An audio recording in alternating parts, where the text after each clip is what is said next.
अगर मैं आपसे पूछूं आप जीवन में क्या चाहते हैं?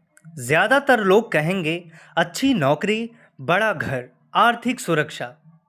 लेकिन क्या आपने कभी सोचा है, धन आखिर है क्या? सिर्फ नोट या हमारे डर, उम्मीद और पहचान की अदृश्य ताकत? और सबसे बड़ा सवाल, क्या हम धन का उपयोग कर रहे हैं या धन हमें चला रहा है? एक सच्ची कहानी। राहुल एक मध्यम वर्गीय परिवार से था। बचपन में उसने अपने पिता को पैसों के लिए संघर्ष करते देखा। उसने ठान लिया, मुझे अमीर बनना है। वह दिन रात पढ़ा, अच्छी नौकरी मिली, सैलरी बढ़ी, कार खरीदी, फ्लैट लिया। लेकिन 10 साल बाद उसके पास सब कुछ था, पर समय नहीं था। माँ के साथ बैठकर बात करने का समय नहीं, दोस्तों से मिलने का समय नहीं, खुद के लिए भी समय नहीं। एक दिन उसकी माँ ने पूछा, बेटा तू खुश तो है ना? वह चुप रह गया। यहीं सवाल शुरू होता है, क्या धन केवल सुविधा देता है या कभी कभी हमसे कुछ छीन भी लेता है? अदृश्य शक्ति। धन सिर्फ पैसे का नाम नहीं, धन है सुरक्षा की भावना।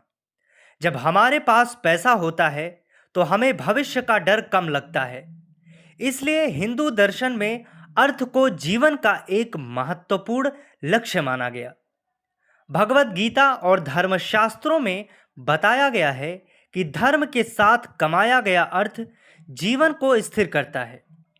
4 पुरुषार्थों में धर्म, अर्थ, काम, मोक्ष। अर्थ संतुलित जीवन का हिस्सा है।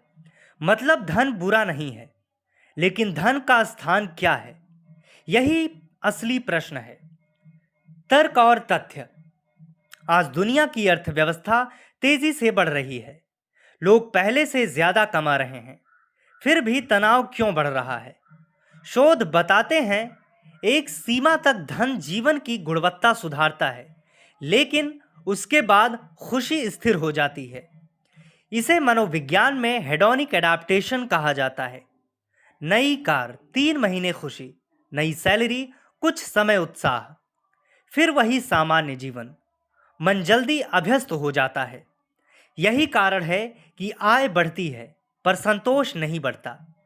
धन का एक पैटर्न है, जरूरत, मेहनत, कमाई, संतोष, फिर तुलना, लालसा, दबाव और कमाई।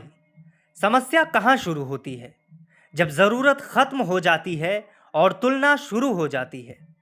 सोशल मीडिया पर दूसरों की सफलता देखना, दोस्त की नई कार, किसी का बड़ा घर, तब अर्थ साधन से प्रतिस्पर्धा बन जाता है।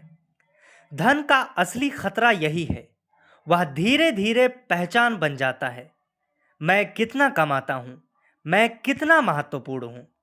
यहीं से बंधन शुरू होता है। रोजमर्रा का असर। हम सुबह उठते हैं काम के लिए, काम करते हैं कमाई के लिए, कमाते हैं भविष्य की सुरक्षा के लिए।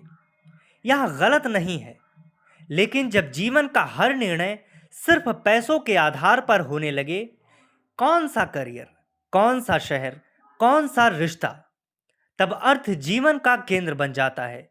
और जो केंद्र बनता है वही हमें नियंत्रित करता है। छुपी हुई कीमत। धन की दौड़ की छुपी कीमत क्या है?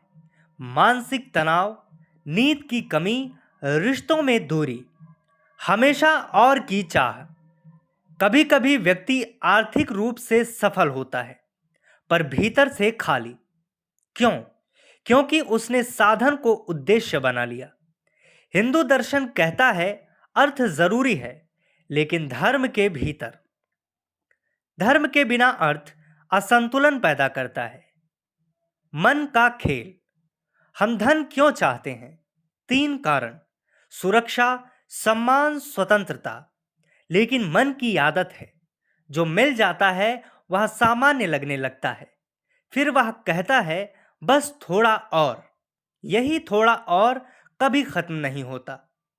धन की समस्या यह नहीं कि वह कम है, समस्या यह है कि मन असंतुष्ट है। भीतर की समझ। एक दिन राहुल को समझ आया, मैं पैसा कमाने के लिए जी रहा हूं, या जीने के लिए पैसा कमा रहा हूं। यह अंतर छोटा लगता है, पर जीवन बदल देता है। जब धन साधन है तो वह मदद करता है, जब धन पहचान है तो वह डर बन जाता है। असली स्वतंत्रता धन में नहीं, धन के प्रति दृष्टिकोण में है। ब्रेक पैटर्न, चक्र तोड़ना। चक्र तोड़ने के लिए 3 बदलाव। पहला, तुलना कम करें। दूसरा, जरूरत पहचानें। तीसरा, समय को प्राथमिकता दें। धन जरूरी है, पर संतुलन के साथ। तीसरा, लेयर मॉडल। लेयर 1, जरूरत, भोजन, घर, शिक्षा, स्वास्थ्य। लेयर 2, आराम, सुविधाएं, यात्रा, शौक। लेयर 3, दिखावा, सिर्फ दूसरों को प्रभावित करने के लिए पहले 2 ठीक हैं, तीसरे में सावधानी चाहिए। दूसरा, 50-30 फिर 20 नियम। 50% जरूरत, 30% जीवन गुणवत्ता, 20% बचत। यह संतुलन देता है। तीसरा, क्यों टेस्ट। हर बड़े खर्च से पहले पूछें, मैं यह क्यों कर रहा हूं? जरूरत, खुशी या दिखावा। चौथा, अर्थ प्लस धर्म मॉडल। कमाई का तरीका सही हो, उपयोग संतुलित हो और कुछ हिस्सा सेवा में लगे, तब अर्थ ऊर्जा बनता है, बंधन नहीं। मुक्ति। मुक्ति का मतलब धन छोड़ना नहीं है। मुक्ति का मतलब है धन का गुलाम ना बनना। जब आपके पास पैसा हो पर आप शांत हों, जब आप कमाएं पर तनाव में ना जिएं, जब आप खर्च करें पर तुलना में ना फंसें, तब अर्थ स्वतंत्रता देता है। आपके जीवन में धन का स्थान क्या है, साधन या पहचान? क्योंकि अर्थ वही बनता है जो हम उसे बना देते हैं। और असली संपत्ति बैंक बैलेंस नहीं, भीतर की शांति है।